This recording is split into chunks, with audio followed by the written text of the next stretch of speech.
Hey, welcome to session 19 of Through the Bible in 90 Days. Today we will look at three takeaways from Judges chapter 15, verse 13, and 1 Samuel chapter 2, verse 29. How God empowers his people to fulfill his purposes, even in the face of personal weaknesses or conflict, how faithfulness to God is the foundation of godly leadership, and how God desires true worship and failure to honor him leads to judgment. I'm Dr. J. David Taylor. Let's get started. Takeaway 1, God empowers his people to fulfill his purposes, even in the face of personal weaknesses or conflicts.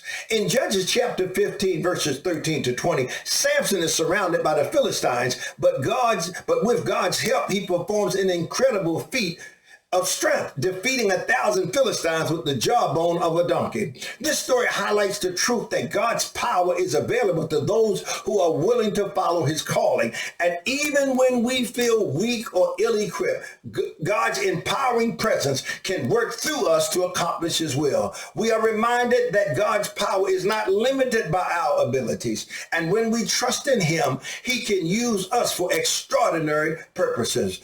Judges chapter 15, verse 4 says this, and the Spirit of the Lord came mightily upon him, and the cords that were upon his arm became as flax that was burnt with fire, and his bands loosed from off of his hands. In Judges chapter 15, verse 6, it says, and Samson said, with the jawbone of an ass, heaps upon heaps, with the jaw of an ass have I slain 1,000 men.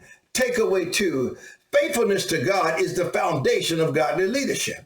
In 1 Samuel chapter 2, verses 12 to 17, we see a stark contrast between the faithfulness of God and the corruption of Eli's son, Hophni and Phinehas. Now, while Eli, the high priest, faithfully served God, his sons were corrupt, stealing offering from the people and abusing their positions. Now, this passage highlights the importance of faithfulness in leadership, especially in spiritual leadership. Now, God holds leaders to a higher standard, and their actions affect not only their lives, but also the lives of those that they lead. For believers today, it is a reminder that our faithfulness to God's commands is essential in our role as leaders, parents, and mentors. 1 Samuel chapter 2, verse 12 says this, for the sons of Eli were sons of Belial. They knew not the Lord. 1 Samuel 2:17 KJV says this, wherefore the sin of the young men was very great before the Lord, for men abhorred the offering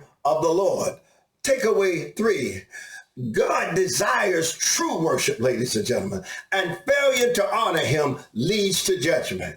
Now, in 1 Samuel chapter 2, verse 22 to 29, Eli, warned by a prophet because of his failure to correct his sons, and their disregard for God's commands, the priesthood, a position of honor and responsibility, had become corrupt, leading the people away from true worship of God. Now, this passage teaches us that God does not tolerate dishonor in his house, and neither should we.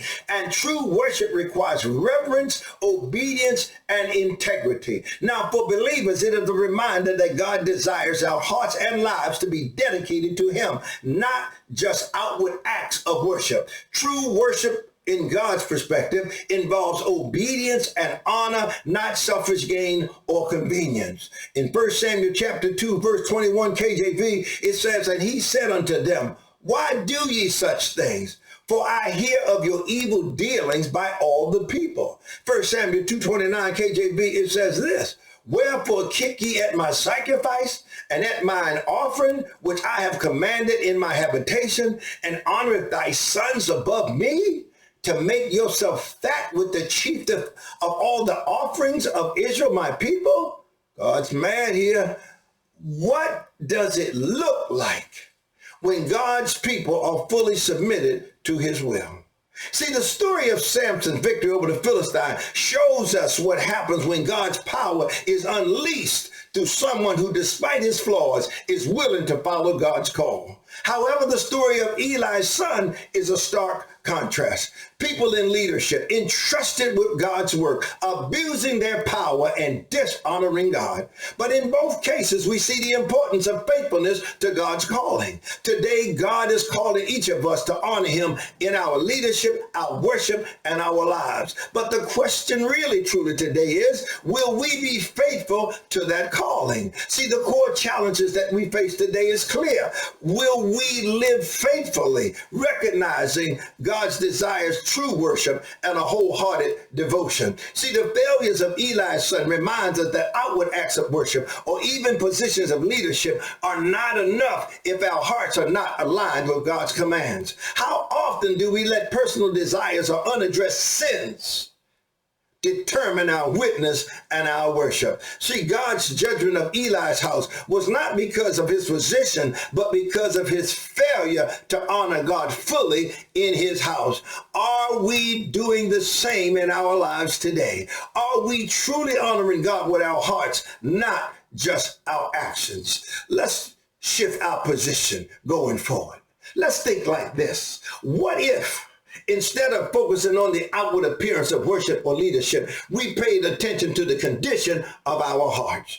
God's call to true worship isn't about what we do, but why and how we do it. True worship involves integrity, obedience, and a heart fully devoted to God. And just as God used Samson, flawed as he was, God can use you too if we allow his Holy Spirit to empower us. Instead of relying on our strength, let us rely on his, recognizing that true strength and leadership comes from God, empowering presence, not our own abilities. Wow. Today, this is your call to action. Will you choose to be faithful, not just in outward actions, but in the condition of your heart?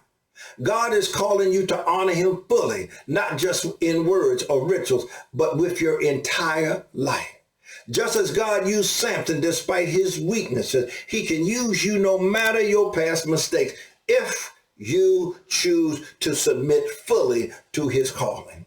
It's time to live in integrity, my friend, to lead with faithfulness, and to worship with reverence. Now, when we do this, God's power will flow through us, and we will see his kingdom advance in a mighty way. I challenge you today. Will you commit to living faithfully in full obedience to God's call? Will you submit every part of your life, your leadership, your work, your worship to him? God truly desires our hearts, and when we give him everything, he will use us for his glory. Don't wait for tomorrow to make this commitment. Today is the day to honor God fully and to lead with integrity, knowing that he is with you, empowering you to accomplish his will. Will you be faithful to the calling he has given you? I have 3 declarations reflecting my own personal willingness to align with God's divine will. I declare that I will fully submit to God's will, trusting in his empowering presence to lead me into his purposes. I declare that I will honor God with integrity in my worship, leadership, and all the areas of my home and my life. I declare that I will trust God's timing and his strength, allowing him to use me despite my weaknesses and my limitations. Well, once again, my time is up. I'm Dr. J. David Taylor Jr., and I will see you next time.